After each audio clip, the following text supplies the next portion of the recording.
जिस शिक्षा से हम अपना जीवन निर्माण कर सके, मनुष्य बन सके, चरित्र गठन कर सके और विचारों की सामंजस्य कर सके, वही वास्तव में शिक्षा कहलाने योग्य है। दिन में कम से कम एक बार खुद से जरूर बात करें, अन्यथा आप एक उत्कृष्ट व्यक्ति के साथ एक बैठक गंवा देंगे। जब तक आप खुद पर विश्वास नहीं करते, तब तक आप ईश्वर पर विश्वास नहीं कर सकते। पढ़ने के लिए जरूरी है एकाग्रता, एकाग्रता के लिए जरूरी है ध्यान, ध्यान से ही हम इंद्रियों पर संयम रखकर एकाग्रता प्राप्त कर सकते हैं। जिस समय जिस काम के लिए प्रतिज्ञा करो, ठीक उसी समय उसे करना ही चाहिए, नहीं तो लोगों का विश्वास उठ जाता है।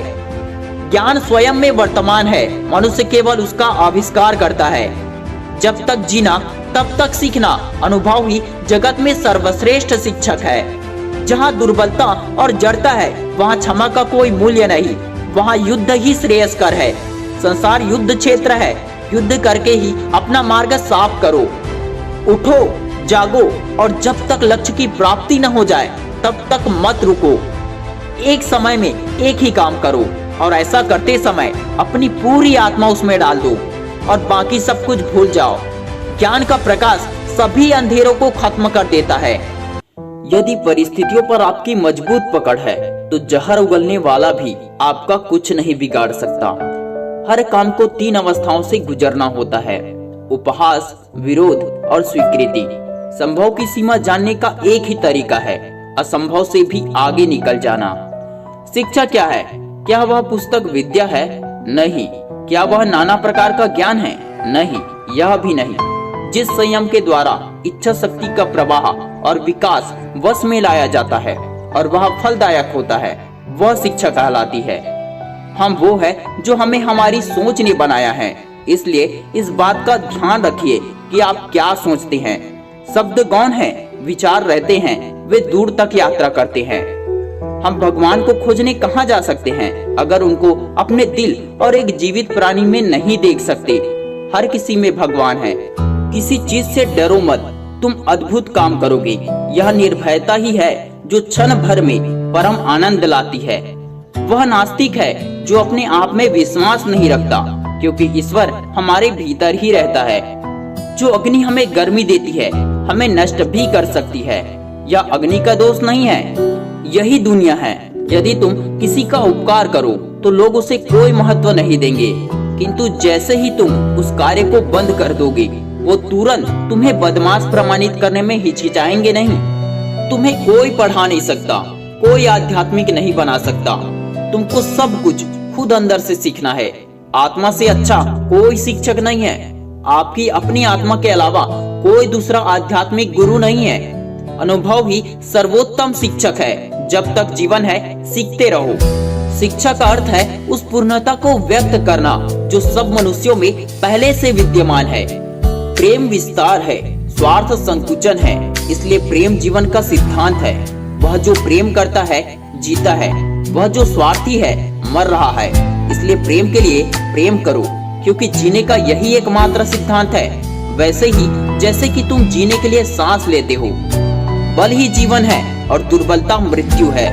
भय और अपूर्ण वासना ही समस्त दुखों का मूल है। किसी की निंदा न करें। अगर आप मदद के लिए हाथ बढ़ा सकते हैं तो जरूर बढ़ाएं। अगर नहीं बढ़ा सकते तो आप अपने हाथ जोड़िए, अपने भाइयों को आशीर्वाद दीजिए और उन्हें उनके मार्ग पे जाने दीजिए। मस्तिष्क की शक्तियाँ सूर्य की किरणों के समान है। जब वो केंद्रित होती है, चमक उठती है।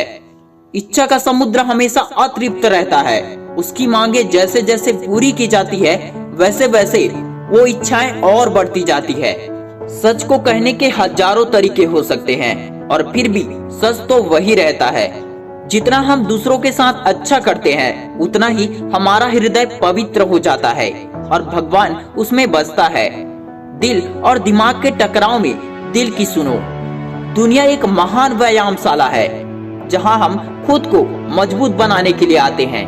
यदि स्वयं में विश्वास करना और अधिक से विस्तार से पढ़ाया और अभ्यास कराया गया होता तो मुझे यकीन है कि बुराइयों और दुख का एक बहुत बड़ा हिस्सा गायब हो गया होता। मनुष्य जितना अपने अंदर से करुणा, दयालुता और प्रेम से भरा होगा, वह संसार को भी उसी तरह पाएगा। मतलब जिस तरह दुनिया को हम देखते हैं, दुनिया हमें वैसी ही नजर आती है। अगर धन दूसरों की भलाई करने में मदद करे तो इसका कुछ मूल्य है, अन्यथा ये सिर्फ बुराइयों का ढेर है और इससे जितना जल्दी छुटकारा मिल जाए उतना ही बेहतर है। यदि संसार में कहीं कोई पाप है तो वह दुर्बलता है। हमें हर प्रकार की कमजोरी या दुर्बलता को दूर करना चाहिए। दुर्बलता पाप है, दुर्बलता मृत्यु के समान है। दिन रात अपने मस्तिष्क को उच्च कोटि के विचारों से भरो, जो फल प्राप्त होगा वह निश्चित ही अनोखा होगा। कभी मत सोचिए कि आत्मा के लिए कुछ असंभव है, ऐसा सोचना सबसे बड़ा अधर्म है। अगर कोई पाप है तो वह यही है, ये कहना कि तुम निर्बल हो या अन्य निर्बल है। जब तक करोड़ों लोग भूखे और अज्ञानी रहेंगे, मैं उस प्रत्येक व्यक्ति को विश्वासघाती मानूंगा जो उनकी कीमत पर शिक्षित हुआ है और उनकी ओर बिल्कुल भी ध्यान नहीं देता है। आप अपने को जैसा सोचेंगे आप वैसे ही बन जाएंगे। यदि आप स्वयं को कमजोर मानते हैं तो आप कमजोर ही होंगे, और यदि आप स्वयं को मजबूत सोचते हैं तो आप मजबूत हो जाएंगे।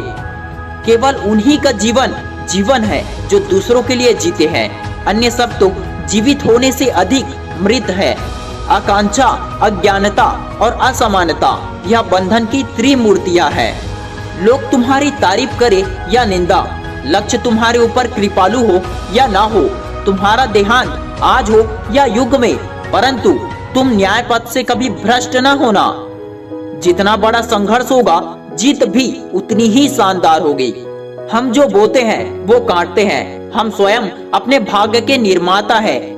हम हमेशा अपनी कमजोरी को अपनी शक्ति बताने की कोशिश करते हैं, अपनी भावुकता को प्रेम कहते हैं और अपनी कायरता को धैर्य। जब लोग तुम्हें गाली दे तो तुम उन्हें आशीर्वाद दो। सोचो कि तुम्हारे झूठे दंभ को बाहर निकालकर वो तुम्हारी कितनी मदद कर रहे हैं। जिस तरह से विभिन्न स्रोतों से उत्पन्न धाराएं अपना जल समुद्र में मिला देती है, उसी प्रकार मनुष्य द्वारा चुना गया हर मार्ग, चाहे अच्छा हो या बुरा, भगवान तक जाता है। लगातार श्रम करना ही आपकी सफलता का साथी है, इसलिए श्रम को सकारात्मक बनाएं, विनाशक नहीं। श्रम एक अपराधी भी करता है, लेकिन उसका लक्ष्य सिर्फ किसी को नुकसान पहुंचाना या फिर किसी की जान लेना ही होता है। शक्ति जीवन है, निर्बलता मृत्यु है। विस्तार जीवन है, संकुचन मृत्यु है। प्रेम जीवन है, द्वेष मृत्यु है। नए विचारों को जन्म दो। जो कुछ भी तुमको कमजोर बनाता है, शारीरिक, बौद्धिक या मानसिक, उसे जहर की तरह त्याग दो। वेदांत कहता है कि सबसे बड़ी त्रुटि यह कहना है कि तुम कमजोर हो, तुम पापी हो, तुम एक तुच्छ प्राणी हो, तुम्हारे पास कोई शक्ति नहीं है, तुम ये नहीं कर सकते और तुम वो नहीं कर सकते।